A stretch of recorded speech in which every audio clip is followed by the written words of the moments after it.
For years, General Motors promoted the 2.7-liter turbo four-cylinder as the future of Chevy trucks. It was marketed as lighter, more efficient, and technologically superior to traditional V6 and V8 engines. On paper, the numbers looked impressive: strong torque, competitive towing ratings, and better fuel economy. Chevy positioned it as proof that smaller can be better. But now, something important has changed. Chevrolet has quietly acknowledged real-world problems with the 2.7 turbo engine, and the company's response makes one thing clear: owners need a specific upgrade if they want long-term reliability. While GM has not used dramatic language or issued a headline-grabbing recall, the technical updates, service bulletins, and revised components tell a very different story. Industry experts, dealership technicians, and independent engine specialists are now saying the same thing. The original 2.7 turbo design pushed too hard, too fast. And Chevy knows it. In this video, breaks down what Chevy admitted, what actually goes wrong, why the problem appears under real truck use, and what upgrade owners need to protect their engine. Why the 2.7 turbo exists in the first place. To understand the problem, you have to understand the mission. Chevy developed the 2.7 turbo, internally known as the L3B engine, to replace naturally aspirated V6 engines in half-ton trucks like the Silverado 1500 and Colorado. The goal was ambitious: match or exceed V8 torque at low RPM, improve fuel economy, reduce emissions, lower manufacturing costs, meet global efficiency regulations. From a design standpoint, the engine is impressive. It uses a high-pressure turbocharger, direct injection, an aluminum block, aggressive boost mapping, high compression for a turbo engine. GM engineers essentially built a diesel-style torque curve into a gasoline four-cylinder. On a test bench, it worked. But real-world trucks don't live on test benches. The core problem, Chevy finally acknowledged. Chevy has now acknowledged, through updated service bulletins, redesigned components, and revised engine calibrations, that the original 2.7 turbo setup places excessive stress on critical systems, especially under towing, high heat, and stop-and-go driving. The key issues include turbocharger heat overload, oil degradation and pressure inconsistency, carbon buildup on intake valves, cooling system strain, timing chain and tensioner wear. Chevy did not announce this with a press conference. Instead, the admission came the modern way, fixes appearing before explanations.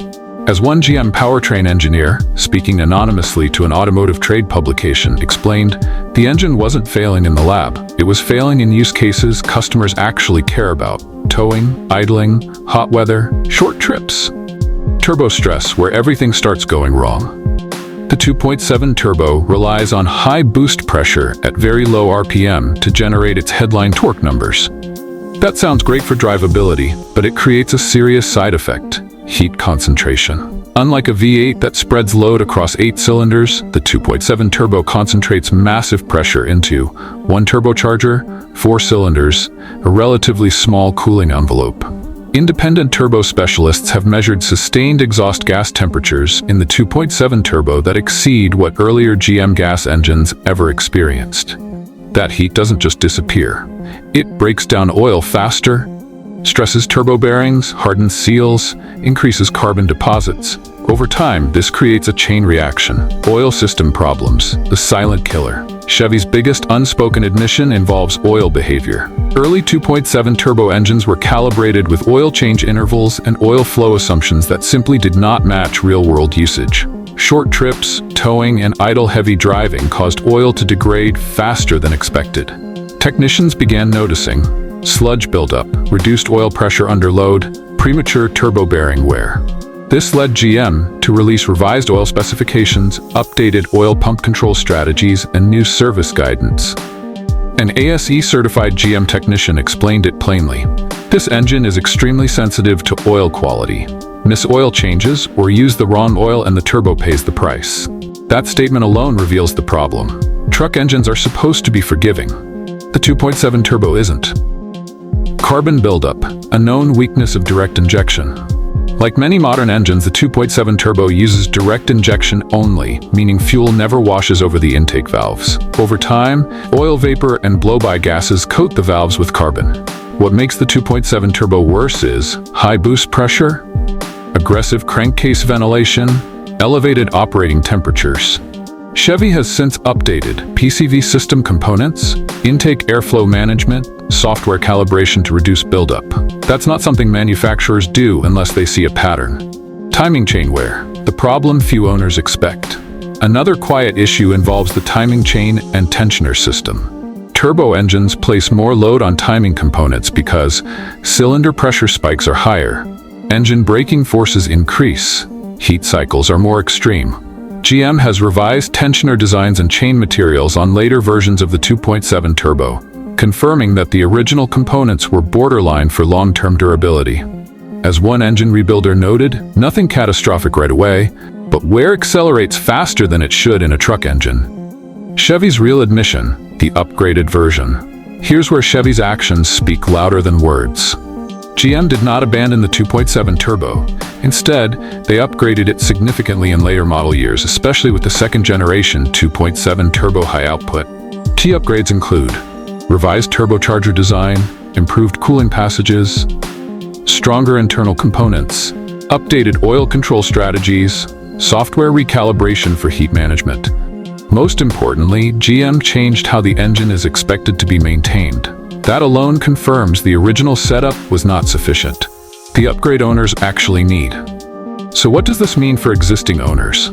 Experts overwhelmingly agree on one thing. The most important upgrade is proactive thermal and oil management. That includes 1. Updated PCV and oil system components. Owners should ensure their engine has the latest GM revised PCV components and oil system updates installed. 2. Shorter oil change intervals. Forget the marketing schedule. Experts recommend 5,000 miles or less, high-quality full synthetic oil. OEM or upgraded oil filters. 3. Software updates. GM has released multiple ECU calibration updates that reduce turbo stress and improve cooling logic. 4. Cooling system monitoring. Many owners add improved coolant, regular cooling system inspections, transmission and engine temperature tracking. 5. Driving style adjustments. Experts advise allowing turbo cooldown after towing, avoiding hard throttle on cold starts, letting the engine idle briefly after heavy loads. These aren't things truck buyers expect to worry about, but they matter here. What Chevy won't say out loud. Chevy won't publicly say the 2.7 turbo was a mistake, but they've clearly learned from it. The engine was designed to meet regulatory and efficiency goals first, truck abuse second. When real owners started using it like a truck engine, weaknesses surfaced. As one retired GM powertrain consultant put it, the 2.7 isn't bad engineering, it's ambitious engineering. But ambition always finds limits in the real world. Is the 2.7 turbo a bad engine? No, but it is highly conditional. For light-duty use, commuting, and occasional hauling, the 2.7 turbo performs well.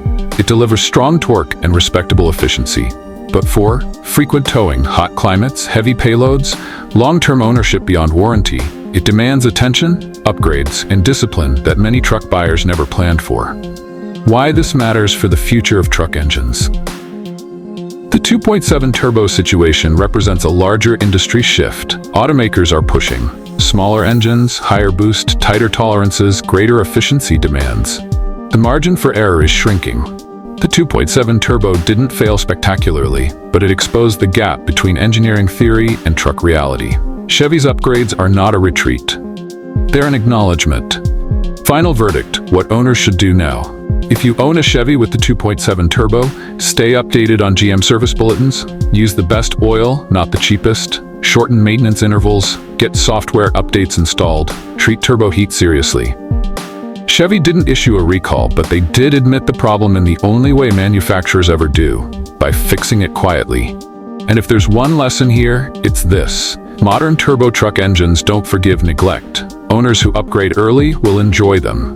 Owners who don't may learn the hard way.